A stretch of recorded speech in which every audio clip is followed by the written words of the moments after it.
Ataque de pánico, de Ernesto Díez Alcántara, incluido en Páginas desde la oscuridad. Antología de cuentos, Los Publications 2022. Quitarse el vendaje de las manos era una tarea que siempre le resultaba tediosa, aunque era el único momento del día en el que podía realmente reflexionar.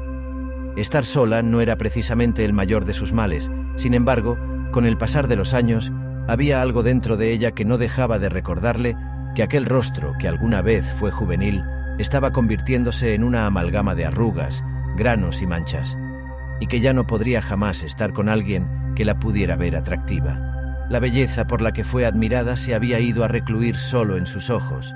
«Es lo único que me salva de ser completamente horrible», se repetía cuando el verde de sus ojos se reflejaba en el agua del lavabo. No podía recordar con precisión el último día que salió de casa. Podían haber pasado semanas, meses o incluso años. No le gustaban los relojes y lo único que le dejaba presente el paso del tiempo era ese viejo rostro en el espejo, que cada mañana le daba un golpe de realidad, eso y la cada vez más encorvada postura de su madre. Al terminar con los vendajes, terminó también con su dosis de autoconciencia. Ahora podía otra vez abandonarse a su miseria. Se tumbó en el sillón y comenzó a hundir la cara en un grueso volumen de teoría del arte. Encontró una definición de estética que le gustó mucho y quiso tomar nota, pero la pereza le impedía mover su cuerpo de más de 100 kilos. Cada día se complicaba más la situación dentro de la casa. En las sillas del comedor ya no se podía sentar. Aunque nunca le había gustado comer sentada, prefería la cama para sus degustaciones. Y el excusado parecía encogerse día con día, y su temor infantil de quedar atascada en él se había transformado en el pavor de adulto de que, algún día, se quedaría atascado él en ella.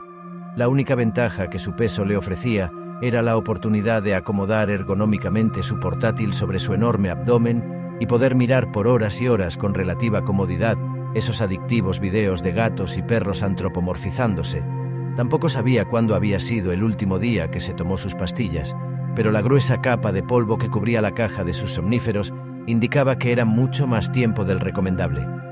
Había empezado con pequeños lapsus en los que alucinaba, por eso no podía recordar con precisión el último día que puso un pie fuera de la verja de la casa. También había sentido uno que otro desmayo, aunque pasar tanto tiempo en la cama o en el sillón le había impedido saber si eran desmayos o simplemente se quedaba dormida. Después de un par de horas y ya un poco aburrida de la teoría del arte, sintió hambre. Se había olvidado por completo de su madre, no sabía siquiera si la había visto aquel día. Pasó momentos de angustia, un nuevo ataque de pánico, de aquellos que la habían obligado a recluirse desde hace tantos años en su casa, la embistió con terrible violencia. A pesar de haber experimentado esa sensación en incontables ocasiones, siempre era como si fuera la primera vez.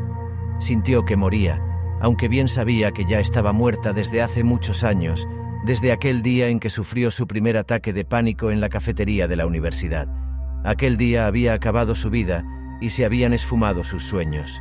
¿Hay vida sin sueños?, se preguntaba siempre en algún momento dentro del ritual de las vendas, de esas malditas vendas que le cubrían las cicatrices de sus 4 intentos de suicidio y que portaba más por temor de descubrir que también en eso había fracasado que por alguna razón médica.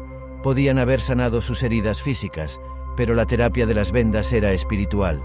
Después de unos 45 minutos, llenos de quejidos y llanto, comenzó a sentirse mejor, y fue cuando se armó de valor para levantarse y centrar su atención en prepararse algo de comer.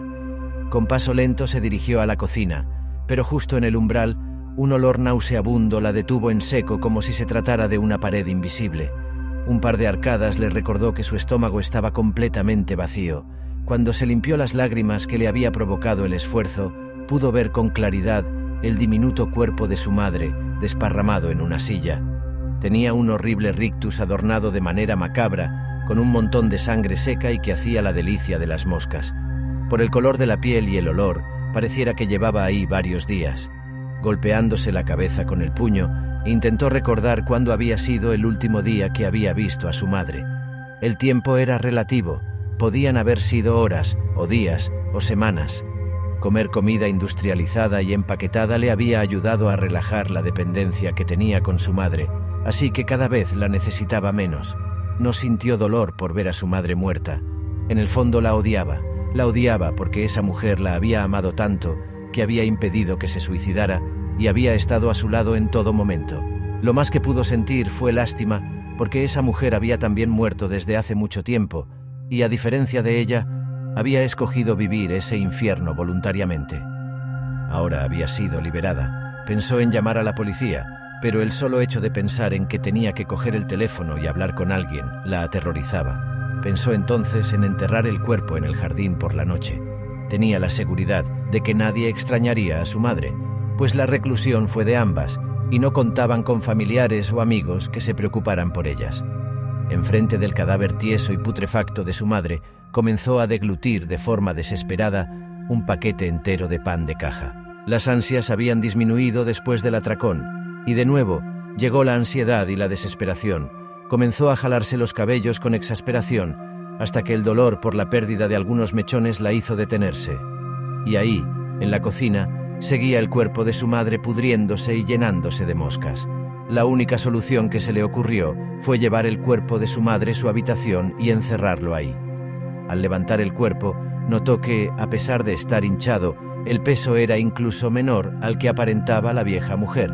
La sensación de tocar el cuerpo muerto de su madre le trajo recuerdos de cuando manos extrañas de enfermeras y médicos la tocaban, y su cuerpo reaccionó, como lo había hecho en dichas ocasiones, con una piloerección y un enorme escalofrío que la recorrió de arriba a abajo. No sin menor esfuerzo, pudo terminar su tarea. Ahora, el cuerpo de su madre se encontraba en una muy extraña posición, depositado en una cama hecha. Regresó al baño. El esfuerzo la había hecho sudar, y el sudar era una de las cosas que más odiaba, pues siempre venía acompañado de un bochorno que se sentía como llamas en sus mejillas. Se salpicó un poco de agua en el rostro. Esta vez no quiso mirarse al espejo, no tenía la energía para lidiar con ello en este momento. Las vendas se le mojaron, pero no le importó, y así regresó a su sillón. En el trayecto rumbo a la sala percibió el olor a muerte que había quedado como estela en el pasillo y recordó que su madre estaba muerta. Al parecer, lo había olvidado por algunos instantes, y antes de desparramarse en el sillón, fue atacada por un miedo horrible. Comenzó a hacerse preguntas para las que sabía que no tendría respuestas. ¿Quién se encargará de la compra? ¿Quién le surtirá sus recetas médicas? ¿Por cuánto tiempo seguiría llegando la pensión de jubilación de su madre sin la necesidad de reportarse? ¿Cuánto tiempo podría pasar antes de que alguien percibiera el olor pútrido del cadáver de su madre? De repente, se llenó de una claridad que no había sentido desde hace mucho tiempo. Todo lo vio claro. Sintió una paz interior bastante confortante. No había por qué preocuparse. Empezó a entender que la vida había llegado hasta aquí. Sintió incluso emoción porque era momento de traspasar este plano. No sabía qué le deparaba el más allá, ni siquiera sabía si existía un más allá, pero ya estaba cansada de esta existencia y se sentía lista para otras realidades. Tranquilamente y con una sonrisa de oreja a oreja, se dirigió a su habitación. Cogió un enorme puñado de pastillas de su mesita de noche y, ayudándolo con un poco de zumo de naranja en Tetra Pak, se lo embutió en la boca. El cóctel de barbitúricos y calmantes comenzó a hacer efecto. Primero se sintió muy ligera, como si flotara, como si estuviera hecha de malvavisco. Después comenzó a sentir una pesadez en la cabeza, como si de repente todo el peso del mundo estuviera depositado en su cabeza. Esta vez no se asustó ante esta oleada de sensaciones. Muy al contrario, se rindió ante ella. Se dejó llevar sin apenas oponer resistencia hasta que todo fue paz. Cuando abrió los ojos, se encontraba en una habitación blanca. El sol entraba por la ventana dejando visible una cortina de motas de polvo. Ella se sentía tranquila, a pesar de no poder mover las extremidades a causa de las ataduras que las sujetaban. No sabía si estaba muerta o no. Sentía su cuerpo, pero lo sentía de una manera distinta. Ya no lo sentía como parte de ella, sino más bien como un recipiente que la contenía. Si esto no era la muerte, al menos no se parecía a la vida. Sonrió. Por la ventanilla de la puerta, un enfermero del hospital psiquiátrico veía como la paciente nueva, una mujer obesa de mediana edad, babeaba. La pobre había sufrido daño cerebral en un intento fallido de suicidio. Uno más de la lista, según el reporte. El joven se compadeció de ella. Según le habían contado los del turno de la noche, estuvo por casi una semana encerrada con el cadáver de su madre. La pobre viejecita había muerto de un derrame cerebral. El jardinero del vecino, al percatarse del olor que provenía de la casa de al lado, alertó a la policía. Cuando entraron a la casa encontraron a una mujer de unos 80 años muerta, en una habitación, y en otra, a una mujer de alrededor de 45 seriamente intoxicada. La primera fue sepultada sin mucha pompa, la segunda era observada, desde el otro lado de la puerta, por un joven enfermero que se compadecía de ella y que se imaginaba que en su juventud debió de haber sido bastante hermosa.